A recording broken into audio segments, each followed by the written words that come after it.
Esse é um grande dia que o nosso Deus fez para os seus filhos. Louvado, engrandecido seja o seu santo nome e de Jesus Cristo, o nosso Senhor. Aleluia. Amém. Amém. É isso aí. Bom dia. Louvado e engrandecido seja o nome do nosso Deus. Muita saudade aí do Sr. Vilmar. Gravou especialmente o bom dia para a aula de hoje, hein? Graças a Deus. Irmãos, vamos dar continuidade à aula sobre o Reino do Sul, né? E hoje nós vamos estudar um pouco sobre a vida de ele mesmo, Josafá, xará do nosso grande querido irmão aí. Mas antes de mais nada, vamos orar, vamos falar com o nosso Deus. Vamos orar. Senhor Deus, graças te damos, ó Pai, por esse dia maravilhoso que o Senhor fez, para que nos alegrássemos em Ti. E nos alegramos no Senhor, nos alegramos, ó Pai, porque ainda à distância temos a oportunidade de meditar na Tua Palavra. E pedimos, ó Pai, que nessa meditação o Senhor nos oriente, o Senhor nos conduza no aprendizado de uma forma que Te agrada. Não apenas para sermos mais conhecedores, mas especialmente para sermos mais parecidos com Cristo. Em nome de Jesus, nos abençoe e nos conduza. Guarda, Senhor Deus, os Teus filhos no dia de hoje, independente das circunstâncias, ó Deus, estejam te servindo, estejam te honrando, estejam, ó Pai, sendo usados pelo Senhor, para a honra e glória do Teu nome. Que nós oramos, agradecemos e te louvamos. Amém. Bom, irmãos, na verdade, eu estou precisando regravar essa aula aqui. Eu a gravei ontem, no sábado, mas depois que eu fui fazer a edição do vídeo, eu vi que ficou um tanto longa, né? A aula deu mais de 1 hora, né? E, poxa, uma coisa é estarmos 1 hora na igreja, né? O tempo passa voando. Outra coisa é estar na frente de um vídeo, né? A interação, a gente perde um pouco isso, né? Então, para os irmãos não ficarem cansados de me ver, né? E eu falo demais, certamente vai ter gente que vai concordar com isso aí, né, Vaso? Hã? Vaso, tem razão. Pois é. E como eu falo demais, eu achei melhor cortar, dividir, na verdade, essa aula em duas. Tá? Então, hoje nós vamos falar sobre parte da vida de Josafá, basicamente no segundo livro das Crônicas, capítulo 17 e 18. E na aula que vem nós vamos tratar do restante do reinado de Josafá, capítulos 19 e 20 do segundo livro de Crônicas. Tá bom? Então, a exemplo do que fazemos aí, vou compartilhar a minha tela com os irmãos. Pronto. E daí a gente avança com maiores detalhes. Bom, apenas para retomar, né, em benefício da memória,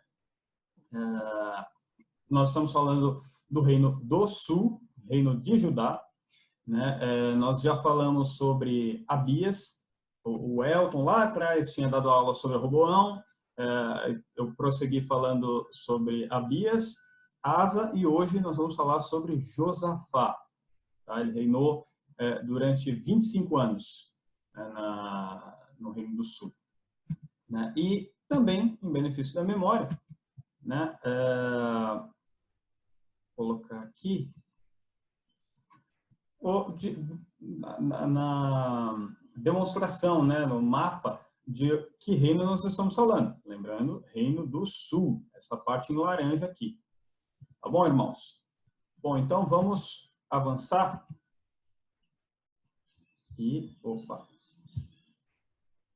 Vamos avançar para o reinado de Josafá. Tá? Então, basicamente, a história de Josafá ela é narrada no primeiro livro dos Reis, capítulo 22, que é um relato bastante sucinto do reinado de Josafá, e em Crônicas tem um relato muito mais detalhado do reinado dele. E nós vamos seguir pelo relato de Crônicas.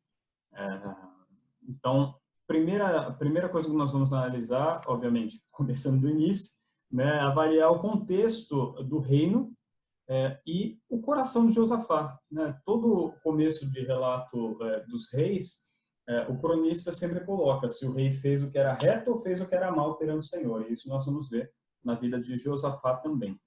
Bom, vamos seguir lá então, capítulo 17. Tacar a janela aqui para baixo. Aí. Bom, então vamos lá. Em lugar de Asa, reinou seu filho Josafá, que se fortificou contra Israel. Ele pôs tropas em todas as cidades fortificadas de Judá e estabeleceu guarnições na terra de Judá, como também nas cidades de Efraim, que Asa, seu pai, tinha tomado. O Senhor foi com Josafá, porque andou nos primeiros caminhos de Davi, seu pai, e não procurou a Baalins. Antes, procurou ao Deus de seu pai, e andou nos seus mandamentos e não segundo as obras de Israel. O Senhor confirmou o reino nas suas mãos e todo o Judá deu presentes a Josafá, o qual teve riquezas e glória em abundância. Tornou-se-lhe ousado o coração em seguir os caminhos do Senhor, e ainda tirou os altos e os postes ídolos de Judá. No terceiro ano do seu reinado, enviou ele os seus príncipes, Ben-Hail, Obadias, Zacarias, Natanael e Micaías, para ensinarem nas cidades de Judá.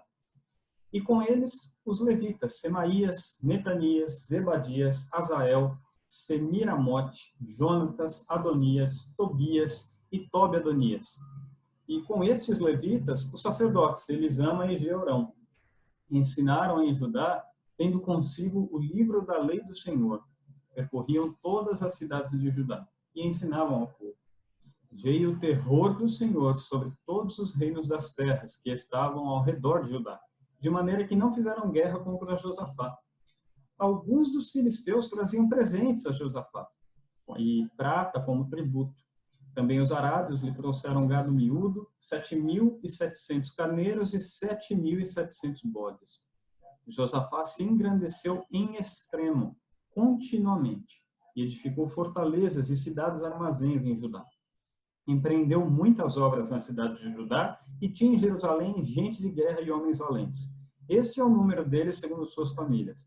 Em Judá eram capitães de 1.000, o chefe Adna, e com ele 300.000 homens valentes. Depois dele o capitão Joanã, e com ele 280.000. E depois Amazias, filho de Zicre, que voluntariamente se ofereceu ao serviço do Senhor, e às suas ordens 200.000 homens valentes. E depois... de Benjamim, Eliada, homem valente, e com ele 200.000 armados de arco e de escudo. Depois dele, Josabade, com 180.000 armados para a guerra. Estavam estes no serviço do rei, afora os que o rei tinha posto nas cidades fortificadas por todo o Judá. Então, olha, irmãos, que primeiro capítulo aqui do relato é impressionante, né? Falando sobre a vida de Josafá. Bom, Josafá era filho de Asa. Né? Asa havia começado a fazer uma reforma em Judá, né? Lembrando que depois da divisão do reino, a idolatria, o povo ficou chafurdado na idolatria, né? Se afastou demais de Deus. Asa começou a fazer uma reforma, né? Para restaurar a comunhão do povo com Deus. E Josafá deu continuidade a isso. Né? E a primeira coisa que o relato traz é que Josafá se fortificou contra Israel. Só que o interessante a gente ver é que Josafá ele teve paz com o reino de Israel. Ele não fez guerra contra. Inclusive, nós vamos ver no 18 que ele até se associou a Acabe para lutar contra Ben-Hadad, rei da Síria. Bom, aqui nós vemos que Josafá ele se fortificou contra Israel, pôs tropas nas cidades fortificadas de Judá, né? E aí no versículo seguinte fala que o Senhor foi com Josafá porque andou nos primeiros caminhos de Davi, seu pai, e não procurou a Baalins. Antes procurou o Deus de seus pais e andou nos seus mandamentos e não segundo as obras de Israel. Israel, o reino do norte, né? Que foi um reino completamente dedicado à idolatria, né? A rebeldia contra o Senhor. E aqui nós vemos que todo o Judá deu presentes a Josafá, e não só os de Judá, mas até os filisteus, né? Até os arábios, né? Entregaram presentes para eles, para ele, né? Para Josafá. Então Josafá teve um período de prosperidade, de paz, de bênção, assim, fora da curva, né? Mas isso dado pelo Senhor. Não era a capacidade de Josafá, não era que Josafá era um cara 100%, não é que ele era bonzinho, não. Deus deu tudo isso para ele. né? E um versículo que eu até destaquei aqui em negrito é que tornou-se-lhe ousado o coração em seguir os caminhos do Senhor. Como a gente precisa disso hoje, né, irmãos?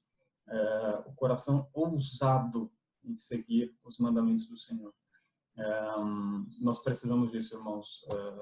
Um dos motivos da nossa oração deve ser esse, né? Que o nosso coração seja ousado em servir,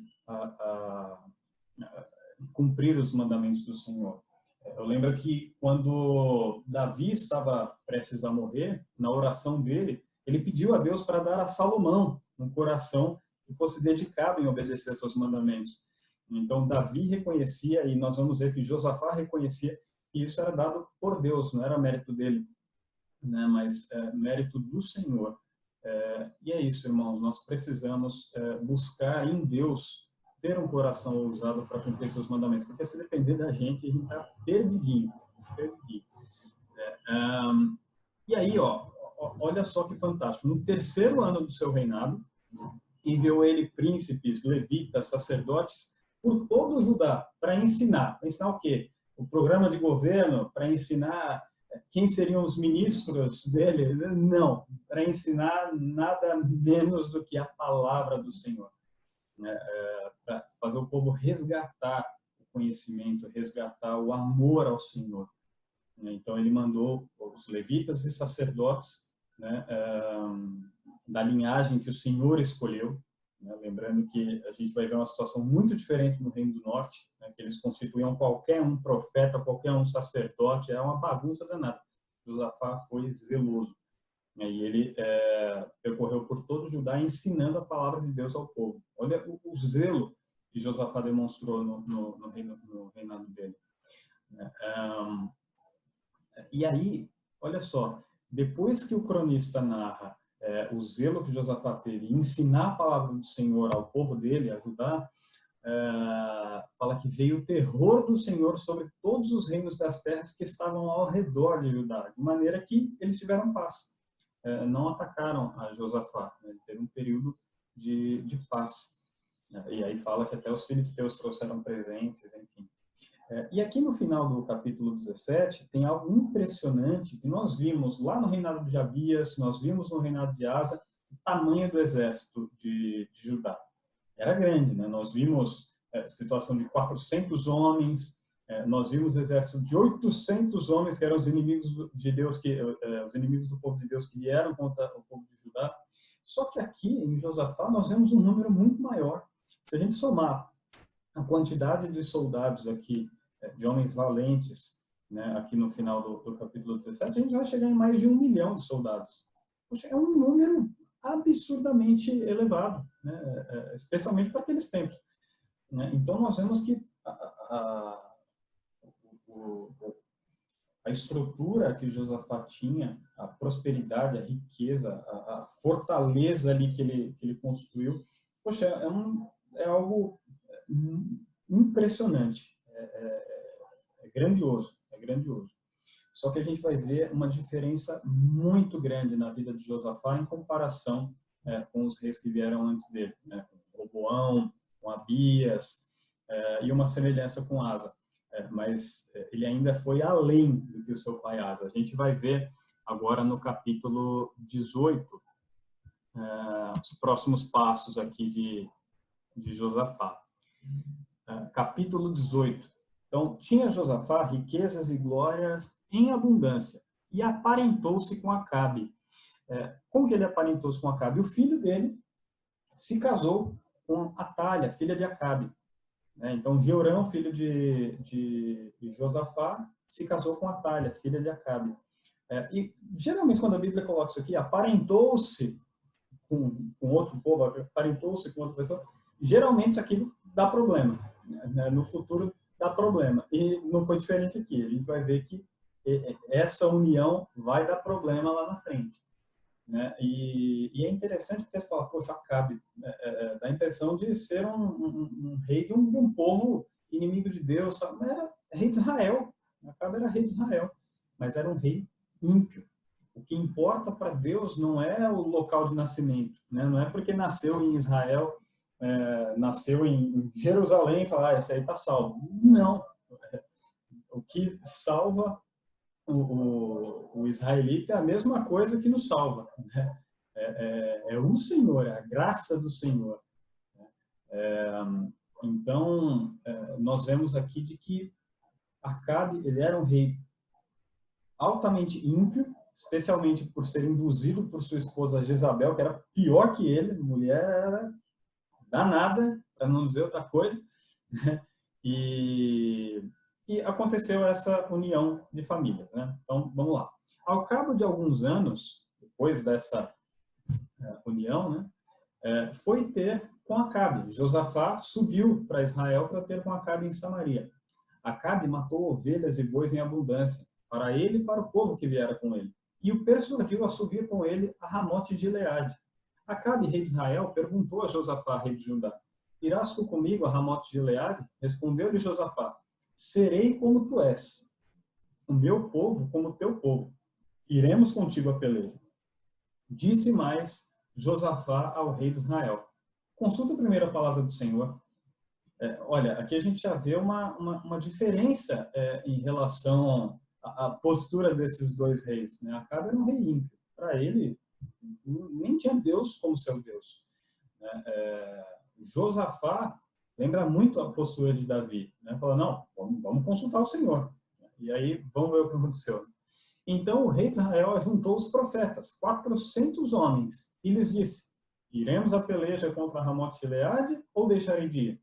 Eles disseram: sobe, porque Deus a entregará nas mãos do rei. Disse, porém, Josafá: não há aqui ainda algum profeta do Senhor para o consultarmos? Olha só, sabe aquele incômodo da parte de Deus que vem e fala: rapaz, esse negócio não está parecendo certo, não. Josafá teve um desse aqui, né? Mas porque Josafá sabia que aqueles profetas, eles foram constituídos ao bel prazer de Acabe. Eles não eram profetas constituídos da parte do Senhor, né? E aí Josafá vai e pergunta: olha, não sobrou aqui em Israel nenhum profeta da parte do Senhor, né, para o consultarmos? E aí vamos ver. Respondeu o rei de Israel a Josafá: há um ainda, por quem podemos consultar o Senhor. Ou seja, aqueles que ele consultou, os 400 que eles acabaram de consultar aqui, não eram do Senhor. Consultando qualquer outra coisa aí, menos a pessoa do Senhor, Deus de todas as coisas. E aí vamos continuar. Porém, eu aborreço, isso Acabe falando, porque nunca profetiza de mim o que é bom, mas somente o que é mal. Este é Micaías, filho de Imlá. Olha só, que interessante a postura de Acabe, né? Fala, poxa, eu aborreço esse profeta aqui porque ele nunca profetiza o que é bom. Eu sou rei de Israel aqui, mas ele só profetiza a desgraça para cima de mim. A vitimização. Ao invés dele reconhecer, né, que aquelas desgraças que o profeta profetizava contra ele serviria para juízo, para justiça, para levá-lo ao arrependimento, ele endurecia ainda mais o seu coração. E aborrecia o profeta, soltava ele para lá, né? E às vezes, irmãos, nós somos assim, né? Nós não gostamos de ser corrigidos, nós não gostamos de ser confrontados, né? Mas como é necessário, né? Nosso coração é orgulhoso, né? Nosso coração muitas vezes é soberbo, é terrível, né? Às vezes até a gente não expõe, mas o que a gente pensa, né, é terrível. Se não fosse o Senhor para nos segurar, a gente estaria perdido, né? Igual aquela música: se a porta estivesse um pouco aberta, a gente sairia correndo sem pensar, né? Graças a Deus que Ele nos segura. Mas que possamos reconhecer, né, as advertências que recebemos da parte do Senhor para nos levar ao arrependimento, né, e não para longe, correr para longe dele, mas para correr para perto, né? Aí vamos lá. Disse Josafá: não fale o rei assim. Então o rei de Israel chamou um oficial e disse: traze-me depressa Micaías, filho de Imlá. O rei de Israel e Josafá, rei de Judá, estavam assentados, cada um no seu trono, vestidos de trajes reais, numa eira, à entrada da porta de Samaria. E todos os profetas profetizavam diante deles. Zedequias, filho de Kenana, fez para si uns chifres de ferro e disse: assim diz o Senhor: com este escornearás os círios, até de todos consumir. Todos os profetas profetizaram assim, dizendo: sobe a Ramote de Gileade, triunfarás, porque o Senhor a entregará nas mãos do rei. o mensageiro que fora chamar a Micaías falou-lhe, dizendo: eis que as palavras dos profetas a uma voz predizem coisas boas para o rei. Seja, pois, a tua palavra uma palavra de um deles, e fala o que é bom. Aqui já o mensageiro querendo influenciar a mensagem do profeta, né? Querendo ser ele o portador da mensagem aqui. Respondeu Micaías: tão certo como vive o Senhor, o que meu Deus me disser, isso falarei. A gente vê a fidelidade do profeta. Mesmo em um meio chafurdado na idolatria que Israel estava, Micaías permaneceu fiel ao Senhor. E vindo ele ao rei, este lhe perguntou, Acabe perguntou a Micaías: Micaías, iremos a Ramote de Gileade a peleja ou deixarei de ir? Ele respondeu: sobe e triunfarás, porque eles serão entregues nas vossas mãos. O rei lhe disse: quantas vezes te conjurei que não me fales senão a verdade em nome do Senhor? Então ele disse: vi todo Israel disperso pelos montes, como ovelhas que não têm pastor. E disse o Senhor: estes não têm dono, torne cada um em paz para sua casa. Então o rei de Israel disse a Josafá: não te disse eu que ele não profetiza a meu respeito o que é bom, mas somente o que é mal? E Micaías prosseguiu: ouvi, pois, a palavra do Senhor. Vi o Senhor assentado no seu trono, e todo o exército do céu estava à sua direita e à sua esquerda. Perguntou o Senhor: quem enganará Acabe, rei de Israel, para que suba e caia em Ramote de Gileade? Um dizia dessa maneira e outro de outra. Então saiu um espírito e se apresentou diante do Senhor e disse: eu enganarei. Perguntou-lhe o Senhor: com quê? Respondeu ele: sairei e serei espírito mentiroso na boca de todos os seus profetas. Então, olha só, a mensagem de engano da parte dos profetas, ela não veio do diabo, né? Às vezes a gente pensa nisso, né? Fala, tudo o que acontece de mal, de desgraça, de calamidade, é o diabo que comanda isso daí. Não é. Aqui nós vemos claramente que é Deus que causou, que mandou essa mensagem para Acabe para que servisse de juízo para ele. Ele iria morrer nessa guerra. Né? E não é à toa. Né? Não é à toa. Né? Em decorrência, lembra da figura do cálice, né? O cálice da ira de Deus. Imagina um cálice, não, um copo, uma taça, e conforme aquele rei vai, ou aquela nação vai cometendo iniquidade, vai enchendo aquilo dali. Deu na tampa, transbordou, acabou, meu amigo. Acabou. E o cálice de Acabe estava cheio aqui, né? Então, Deus mandou aquela mensagem para que Acabe acreditasse e fosse para a guerra. Lembra de Faraó, no Egito? O Senhor endureceu o coração de Faraó, para que não deixasse o povo ir. Então, irmãos, a gente precisa lembrar que todas as coisas estão debaixo do senhorio de Deus. Ele é Senhor de todas as coisas. Quando fala Senhor dos exércitos, o exército é toda a criação, todos os seres estão debaixo do seu comando, debaixo do seu domínio. Nós estamos no meio dessa calamidade aí, dessa pandemia por causa da Covid. O Senhor mandou, né? Não foi o diabo que mandou, não veio ao acaso. Deus tem um propósito para cada coisa. Ele escreveu a história antes de tudo existir.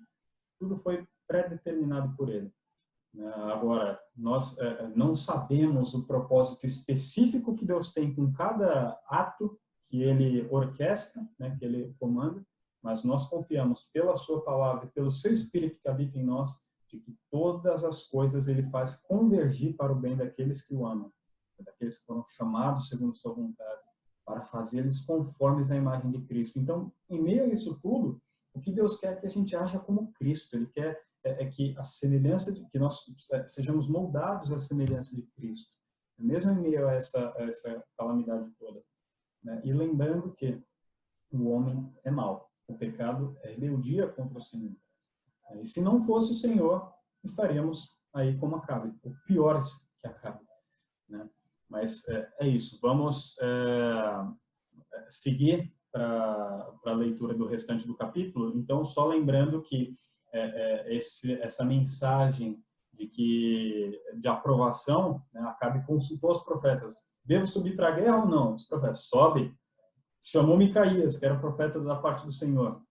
Micaías, devo subir? Sobe. Só que Micaías foi além. Ele explicou de onde vinha essa mensagem. E ele explicou que era uma mensagem de engano. Micaías disse, sobe, mas deixa eu te avisar. Eu vi o Senhor diante do seu exército e o Senhor perguntou, quem vai enganar Acabe? E aí veio o Espírito e disse, eu engano. Com o quê? Vou colocar uma mensagem mentirosa na boca dos seus profetas. E aí nós vamos ver o que aconteceu em seguida. Vamos lá? Prosseguindo. Eis que o Senhor pôs espírito mentiroso na boca de todos estes teus profetas, e o Senhor falou o que é mal contra ti. Então Zedequias, filho de Kenaana, deu uma bofetada em Micaías e disse, por onde saiu o Espírito do Senhor para falar a ti? Disse Micaías, eis que o verás naquele mesmo dia, quando entrares de câmara em câmara para te esconderes. Então disse o rei de Israel, tomai a Micaías e devolvei-o a Amon, governador da cidade, e a Joás, filho do rei. E direis, assim diz o rei, metei esse homem na casa do cárcere e angustiai-o com escassez de pão e de água, até que eu volte em paz. Disse Micaías, se voltares em paz, não falou o Senhor na verdade por mim. Disse mais, ouvi isto, vós todos os povos. Subiram o rei de Israel e Josafá, rei de Judá, a Ramote de Gileade. Disse o rei de Israel a Josafá, eu me disfarçarei e entrarei na peleja. Tu, porém, traja as tuas vestes. Disfarçou-se, pois, o rei de Israel e entraram na peleja. E aqui é interessante, né, ver uma coisa. Bom, só fazendo um apanhado geral do que a gente leu até aqui. Né? Quando Micaías disse isso, que era uma mensagem de engano, um dos profetas lá de Acabe veio e deu uma bofetada na cara de Micaías, e falou, de onde saiu, pois, o Espírito do Senhor para falar a você? Né? E aí Micaías falou, você, Zedequias, você vai ver naquele mesmo dia, quando você estiver correndo para se esconder, você vai se lembrar disso aí. Né? E aí Acabe mandou prender a Micaías e deixar com escassez de pão e água. Vai passar fome, vai passar perrengue por falar essas coisas aí contra mim. E aí Micaías foi ousado e fiel à sua mensagem. Né? Não temeu o homem, mas temeu ao Senhor e disse, olha, se você voltar em paz, Deus não falou por mim, eu estou no cárcere merecidamente. Né? E aí, Acabe usou de um estratagema danado aqui, né? Porque a guerra era dele, ele chamou Josafá para acompanhá-lo, Josafá foi, né? E Josafá estava lá, e ele viu a mensagem de Micaías também. E ele acompanhou Acabe. A gente vai ver no que vai dar isso aí. Né? Mas aí Acabe, a guerra era dele, ele chama um cara, chama o rei de Israel, o rei de Judá para ajudá-lo, e ele fala, vamos fazer o seguinte, eu vou me disfarçar e você entra como rei na guerra. Tá de brincadeira, né? O Josafá podia dizer, rapaz, a guerra é sua, por que você vai se disfarçar e eu vou lá para a guerra desse jeito? Mas enfim, Josafá foi. Né? E aí vamos seguir. Ora, o rei da Síria dera ordens aos capitães dos seus carros, dizendo, não pelejareis nem contra pequeno, não pelejareis nem contra pequeno, nem contra grande, mas somente contra o rei de Israel. O rei da Síria falou assim, vocês não vão atacar ninguém, a preocupação de vocês é em arrebentar com Acabe. É ele que eu quero. Vocês vão correr atrás de Acabe, vão matar Acabe, só ele. Vendo os capitães dos carros a Josafá, disseram, este é o rei de Israel. Por quê? Porque ele estava trajado como rei. Não tinha mais ninguém daquele jeito. Né? Portanto, a eles se dirigiram para o atacar. Imagina, aquele mundaréu de gente, né, vindo atacar a Josafá. Josafá, porém, gritou e o Senhor o socorreu. Deus os desviou dele. Olha, mais uma vez, Deus respondendo a Josafá, mesmo ele tendo tomado uma atitude equivocada aqui, no mínimo equivocada. vendo os capitães dos carros, que não era o rei de Israel, deixaram de o perseguir. Então Josafá gritou, Deus socorreu e ele se afastou. Então um homem entesou o arco e, atirando ao acaso, um homem no meio da batalha lá entesou o arco e soltou a flecha. Onde que acertou essa flecha? Né? Feriu o rei de Israel, feriu Acabe por entre as juntas da armadura. Né? Então esse disse ao seu cocheiro: vira e leva-me para fora do combate, porque estou gravemente ferido. A peleja tornou-se renhida naquele dia. Quanto ao rei, segurou-se a si mesmo de pé no carro de fronte dos filhos, até a tarde, mas ao pôr do sol morreu. Interessante a palavra utilizada aqui, né? Ao acaso. Ao acaso totalmente direcionado pelo Senhor. Né? Deus já havia dito que Acabe morreria naquela peleja. Né? E ele usou aquele homem entesando o arco sem mirar, sem nada, de qualquer jeito, para acertar exatamente onde ele queria. Né? Deus comanda todas as coisas. Né? Deus coordena todas as coisas. E louvado seja o Senhor por isso, porque se nós estamos aqui hoje meditando na palavra do Senhor, é que Ele orquestrou um bocado de coisa para que a palavra dele chegasse até nós. Né? Louvado seja Ele por isso.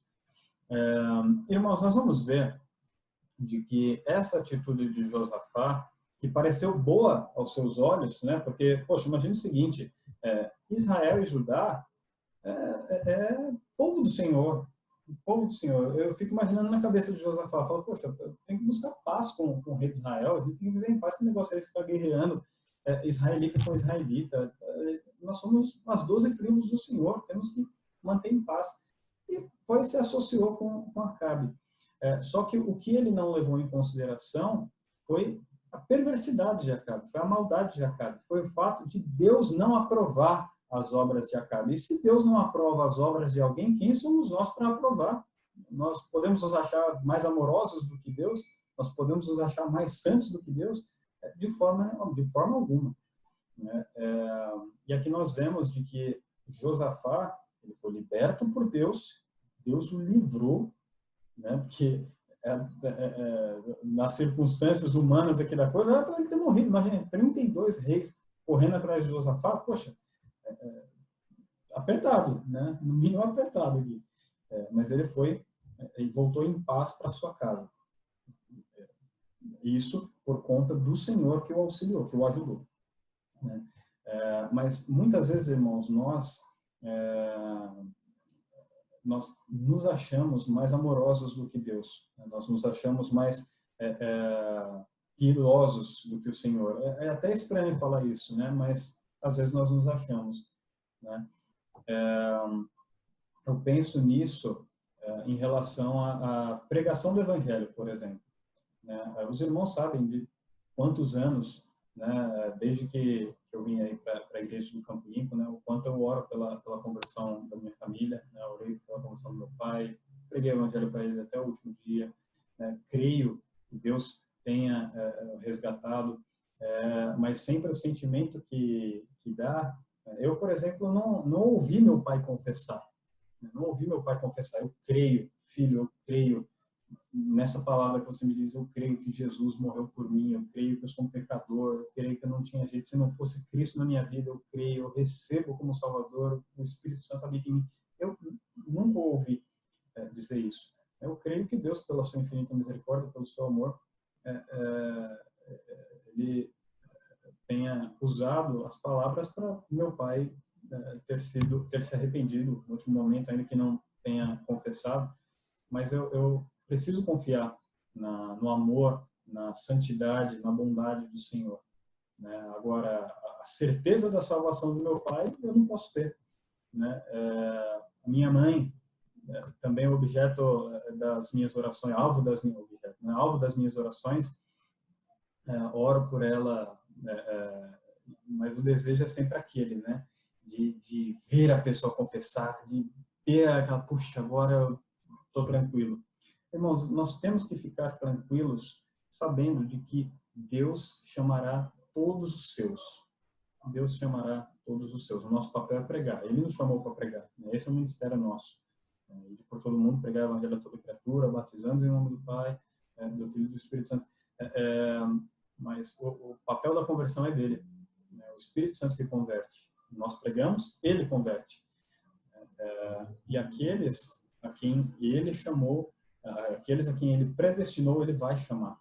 Ele vai chamar. Independente das circunstâncias, ele vai chamar. A seu tempo, ele vai chamar. E a gente precisa confiar nisso, né? Aqueles que são dele serão chamados. Os que não são dele são rebeldes. São rebeldes. Eu ouvi uma ilustração uma vez do pastor Paul Washer, ele falando de que se as portas do inferno fossem abertas, Deus se colocasse ali, falasse, ó, é o seguinte, vou levar vocês para o céu, agora. Mas tem uma condição apenas, que vocês se prostrem e se submetam a mim. Aí o Washer fala, sabe o que aconteceria? Aquelas pessoas bateriam a porta, o portão do inferno na cara de Deus e diriam, eu prefiro queimar aqui do que te servir. Eu prefiro queimar aquilo que me submeter ao Senhor. E no fim do dia é isso. Aqueles que são do Senhor, são dele, serão chamados, serão salvos, já foram predestinados antes da fundação do mundo. Aqueles que não são dele, não querem ser dele de forma alguma, e não serão. Né? Mas Deus, pelo seu infinito amor, sempre vai chamar aqueles que são deles. Independente das circunstâncias, independente se a gente não ouvir a confissão dessas pessoas, mas Deus vai chamar. Né? O que nós devemos crer é no amor do Senhor por aqueles que são seus, é no amor do Senhor por nós, que nos chamou, nós estávamos no caminho da perdição e sem nos dar conta, sem pedir, sem merecer, sem nada, Deus foi lá e nos tirou, nos levou para Ele, né? Nos converteu o caminho rumo a Ele. E louvado seja Deus por isso. Mas, irmãos, voltando para a história de Josafá, Josafá, ele foi um homem que se dedicou em buscar ao Senhor. Nós precisamos nos dedicar em buscar ao Senhor. Não é uma tarefa piloto automático, né? Não é fácil, porque o nosso eu grita muito alto, né? E nós damos voz a ele, nós damos ouvidos a ele muitas vezes. Né? Nós precisamos nos dedicar em buscar o Senhor, em ouvir a voz do Senhor, em atender a voz do Senhor. Né? E eu faço um convite aos irmãos de que nesse período, irmãos, que nós estamos, né, de pandemia, essa impossibilidade de nos reunir presencialmente, pelo menos por enquanto, espero que em breve isso mude, mas tem feito muita falta, né? Se tem feito falta para mim, imagino que os irmãos também sentem falta, né? De congregar, de ver um ao outro, de abraçar, de louvar a Deus, de cantar do lado do irmão, mas que a gente aprenda a valorizar mais esses momentos, né? Quando voltarmos à casa do Senhor, que seja com plena alegria, né? Que seja com satisfação, né?